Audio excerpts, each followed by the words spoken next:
Hello, hello, hello. Welcome to the Kinks and Beatles Daily Deep Dive. I am your host, Tony Fry. This is episode 211. Pardon me, I've got a little scratch in my throat today. Today we're talking about If Not For You by George Harrison, which was released November 27th, 1970 on All Things Must Pass as the second track on side 2 of the original LP. This song is written by Bob Dylan, who co-wrote the album opener, I'd Have You Anytime, which we covered a few days ago, and is the only cover to appear on this record, other than, of course, the black and white cover with George and some gnomes. George was a pretty steady songwriter throughout his career, but he almost always included a cover on his albums, with the exception of Living in the Material World, Extra Texture, and George Harrison. Every album he released has at least one cover on it. And what's really interesting about his covers is the variety of songs and eras that he pulls from. This track was a contemporary cover, but he would also cover Bye Bye Love with altered lyrics by the Everly Brothers, True Love by Cole Porter, Baltimore Oriole and Hong Kong Blues by Hoagie Carmichael, I Really Love You by Leroy Swearingen, and Got My Mind Set on You by Rudy Clark, which of course we all know was a huge hit. And he covered Between the Devil and the Deep Blue Sea by Harold Arlen, which was on his posthumous album Brainwash. So some of these songs are rock standards. Some of these songs are from the so-called Great American Songbook, which are, Cole Porter and Harold Arlen and the Gershwin brothers. And then some of these songs are kind of obscure singles from George's youth, like obscure R&B singles from the 50s and things like that. But I think his choice of covers really shows the depth of his musical influences. And it helps us to understand where some of his signature songwriting techniques were born. Some of these things that make his music instantly recognizable are because there's a little bit of Everly Brothers and a little bit of Hoagie Carmichael and a little bit of Ravi Shankar in every song that he writes. And of course, a little bit of Beatles. Bob Dylan's version of this song was released October 21st, 1970 on his album New Morning. So that was just about a month and a week before George Harrison's version came out. And this album for Dylan would be the last UK chart topper he had for 39 years. If Not For You was recorded in March of 1970, but that version was scrapped. And then he goes again and records it in May 1970, and George Harrison's actually on guitar on this one. But that version was also scrapped. And it was eventually released on his bootleg series from 1991. And you may remember from previous episodes that this is around the time that George began recording All Things Must Pass, right? We're talking May and June of 1970. So the song was definitely in the air at the time of these sessions. And in August, Dylan once again recorded If Not For You, and this version would ultimately end up on the album as a single. And George doesn't appear on any of the final track or anywhere on this album, despite having been present for several of the song's recordings in that session that he did in May. Dylan's version didn't chart in the UK or US, but it was a top 30 hit on the Dutch Top 100. Harrison's version, though, was recorded more or less at the same time as Dylan's and was most likely completed before Dylan's. So George Harrison got an arrangement and a recording that he liked quicker than the guy who wrote it. George smooths out the melody and he adheres more to the chord progression and tempo from his recording session with Dylan. So I wonder if he was at all surprised when he got the record and heard that the song he covered was really different than the song he covered. Because unbeknownst to Harrison, Dylan released a version that was quite a bit faster, and he actually changes the chord progression slightly. And I like both versions that I've heard of Dylan's, but I like the one that has George Harrison on it, probably because it's closer to the version George actually released. There is some video, you can find it on YouTube, of Harrison and Dylan rehearsing this song for the concert for Bangladesh. And they kind of do it like as an Everly Brothers style duet. And what's interesting is some of the time on this duet, Dylan's singing the higher harmonies. So he's kind of giving George the lead on his own song. So, maybe he liked George's version as well. And despite this being a single and being the lead off track of an album and possibly being the most popular song off this album, Dylan didn't even sing it live for a number of years. So the fact that he was considering doing it for Bangladesh and giving George the lead vocals might be an indication that he does like or did like at that time um, the All Things Must Pass version. But ultimately, it doesn't make the final set list for that show, and they don't do it live. But the rehearsal video is easily accessible.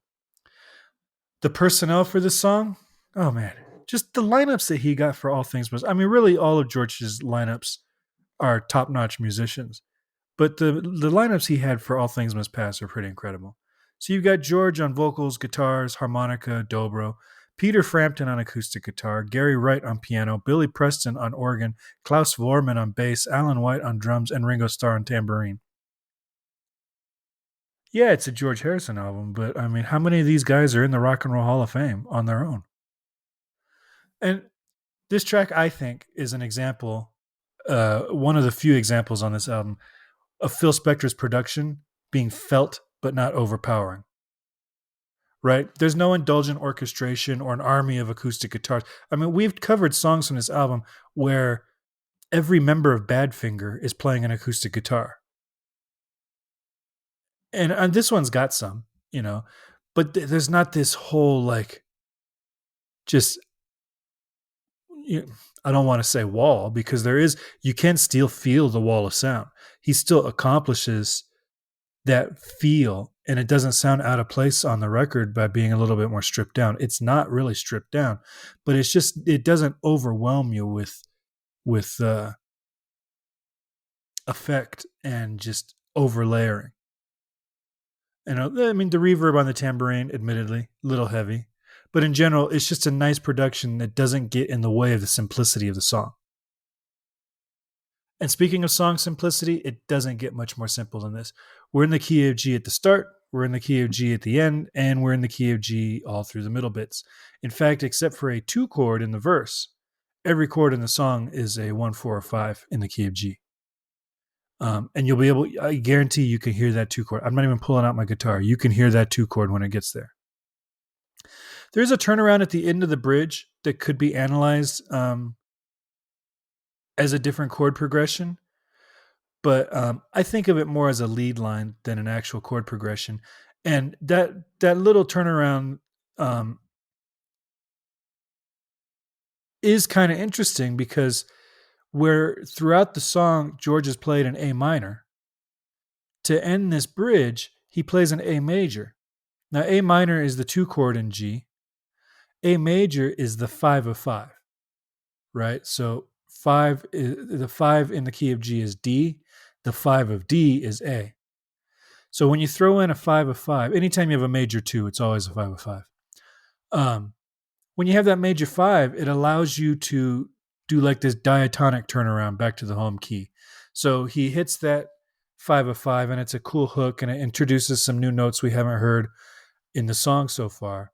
But then because it's a 5, that's your dominant chord, it resolves down a 5th, right? So we're on an A chord, it's going to resolve down to the D. Now the D is the 5 of G, so that's going to resolve down. So like you've got this, you've extended the harmonic palette, but you haven't really gone out of the home key. You're still attached. This isn't when we're talking about, in certain George Harrison songs where it's like, well, he's kind of borrowing a third from the fourth plus the major, all this kind of weird sort of stuff. This is a straight ahead turnaround. So I think that little backwards diatonic stuff that he's doing, I don't really analyze it as separate chords, but you certainly can. And they're still derivative of the key of G if you do. This song proceeds Behind That Locked Door, which was written as a tribute to Dylan. And incidentally, is probably my least favorite track on the album, but we'll talk about that in 2 days. So it's pretty clear that Harrison's time with the band and Bob Dylan in New York has had a massive impact on him musically at this point. And we heard glimpses of he toured with Delaney and Bonnie with just a stellar band, um, and that really inspired him towards the end of the Beatles recording time together. And then I think this trip to New York with the band and Dylan certainly had just as much impact on him. He's going into these sessions with a new outlook and a new approach to songwriting potentially, or a new approach to his sound and how it's going to be different than the Beatles sound, because all four of them have distinct solo sounds that you can tell are somewhat attached to the Beatles sound because they contributed it to that Beatles sound, but they're also separate. There aren't many songs that you hear from these guys that you think, well, that's exactly how it would sound if it was a Beatles track. What Is Life could have been on Abbey Road. I don't think it would have sounded exactly like it does on All Things Must Pass. Still would have sounded great. Still probably would have been the best song on Abbey Road. But it would have been different, And I think George really has honed in on like a more acoustic focused sound that he's going to carry throughout his entire solo career, just from this year of working with other guys, Delaney and Bonnie, Dylan, the band. I think that's making a huge impact on him. In March of 1971, so we're talking a few months after the release of the album, Olivia Newton-John releases a cover of the song. And it's pretty clearly a cover of George Harrison's cover, because it's virtually an identical arrangement, but without any of the rock edge that Harrison's possessed. And that's how I always talk about people who say, oh, the Beatles were a pop band that could do rock. I don't think that's true at all. Because if you listen to the way they played things, and this goes into their solo careers as well, there's always Olivia Newton-John is pop. In this case, country pop, but it's still pop, right? And you can tell just by the aggressiveness of the performances, the levels of certain instruments, the pop of the snare drums, things like that make it pop to me. So if you take all the pop edge or the rock edge out of George Harrison's track and strip it down to its pop roots, you have Olivia Newton-John's rendition. And this was a top 20 hit all over the world. And she's like 22, 23 years old at this point, has an international top 20 hit with a song that has been released twice now within the last 6 months. Once as a single, and then once on the biggest album of the year. So that says something about the song. And then I think it also says something about Harrison's arrangement because, like I said, she pretty much lifted it note for note. So that's all I've got for this song. That was If Not For You. If you have comments about it, go ahead and give me a call, 925-494-1739. Email me, kinksandbeats@herohabit.com. Find us on any of the social media. We're on Twitter at Kinks and Beats. We're on a Facebook group for Kinks and Beats. Hero Habit has a subreddit where all these shows are posted and you can comment on them there. And that's just gotten started in the last couple of weeks. So I'd love if you use Reddit, just give us a follow there.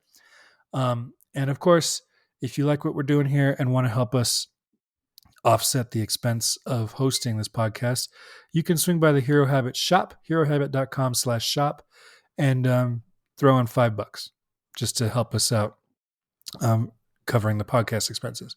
All right. I will talk to you guys again soon. Have a great day.